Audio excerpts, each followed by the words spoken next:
बघायला सगळ्यांना घेऊन चाललं तर मी एक प्रश्न विचारू का? लोकांना वाईट वाटेल. 2023ला बीबीसीने एक डॉक्युमेंटरी तयार केली होती, इंडिया द मोदी इफेक्ट. बीबीसीने ते डॉक्युमेंटरी तयार केली होती की गुजरातमध्ये काय काय घडलं होतं आणि यूके गव्हर्नमेंटचे काही डॉक्युमेंटच्या आधारावर की एथनिक क्लिन्सिंग कशा प्रकारे करण्यात आली होती. ते फिल्म आपण बोलतो ना की नाही नाही freedom of speech and expression आहे, ते कशाला बॅन केली तुम्ही देशामध्ये? का मला बघण्याचा ते अधिकार तुम्ही दिला नाही? आणि याच्यासाठी तुम्ही स्वतः जाऊन ते करता. मग सगळं बघून द्या ना. जे काही वाईट झालेलं आहे या देशामध्ये असू द्या, बाहेर असू द्या, महाराष्ट्रामध्ये असू द्या, लोकांना कळू द्या. तुम्हाला असं म्हणायचं आहे की छावा ही एक प्रोपोगंडा फिल्म आहे, जस्ट लाईक काश्मीर फाईल्सवरती जो दावा होता केरला स्टोरीवर होता, छावा ही एक प्रोपोगंडा फिल्म आहे, हिंदुत्ववादी प्रोपोगंडा फिल्म आहे?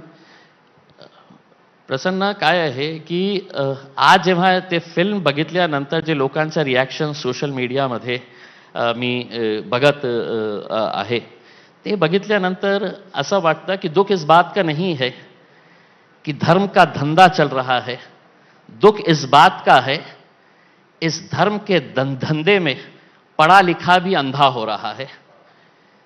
जे शिकलेले लोक आहे त्यांनाही असं वाटतं की अरे 400 वर्षापूर्वी काही औरंगजेबने केला, मग इम्तियाज जलीलशी आपण हिशोब मागू आपण. आणि तुम्ही दुसरं नाव घेतलं अबू आसिमचा. मला असं वाटतं की हे सगळं स्टेज मॅनेज्ड होतं आणि अबू आसिमने या निवडणुकीमध्ये भारतीय जनता पार्टीला कशा पाठबळ दिला होता, कशा त्यांनी कॅन्डिडेट्स उभे केले होते देवेंद्र फडणवीस साहेबांच्या बोलण्यावर. कारण त्यांची खूप प्रॉपर्टी आहे, त्यांचे यूपीमध्ये प्रॉपर्टी आहे, त्यांचे काय काय कनेक्शन्स आहे, ते बघता त्यांनी खूप सारे कॅन्डिडेट्स माझ्या विरोधात पण केलं होतं. 5,000 मतं त्यांनी घेतलं, मी 2,000 मतांनी पराभव झालं.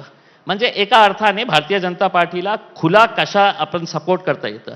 पहिला दिवस विधानसभेचा, मीही विधानसभेमध्ये होतो, इतकं सारे आपल्या मनामध्ये असतं की माझ्या कॉन्स्टिट्युएन्सीचा हे मुद्दा आहे, मी हे मुद्दा विधानसभेमध्ये उचलणार आहे. हे महाशय येतात आणि पहिला दिवस त्यांच्या स्वतःच्या गोवंडी कॉन्स्टिट्युएन्सीमध्ये ड्रग्सचा इतका मोठा कारोबार, सगळं त्यांचे लोक हे चालवतात. त्यांचे जे समर्थक आहे हे गोवंडीमध्ये सगळे 2 नंबरचा ड्रग्सचा धंदा चालवणारे ते अबू आसिमचे लोक आहे. ते संपवण्यासाठी विधानसभेमध्ये चर्चा न करता पहिल्याच दिवशी नहीं औरंगजेब बहुत महान थे, काय